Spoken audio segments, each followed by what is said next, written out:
The guide first explained the history of Papeete before we walked around the inner city. He did a great job of pointing out areas of interest. He certainly knew his history and illustrated his talk with stories and family history. The unique aspect of the tour was once it was dark, he projected historical and cultural photos onto a wall. I've never seen that before. Recommended.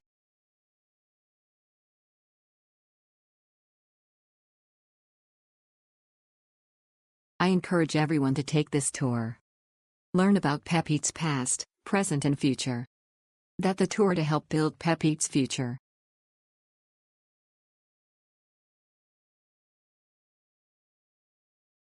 Experience Papeete's history and culture on a unique night walking tour that transforms the city into an open-air museum.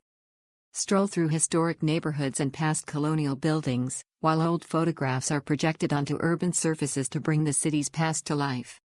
Discover the evolution of Polynesia's capital in the early evening, as the streets shift from business to vibrant nightlife. Visit the area around the French Polynesia Assembly and see stories and photos from Papeete's earlier days.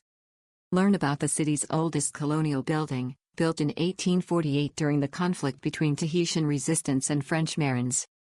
Walk through both lit and unlit streets, exploring the atmosphere of the former French colonial city that was once weeks away from America, Australia, and Europe by boat. View images of ancient Polynesian objects from pre-European times, projected onto city walls for an immersive experience.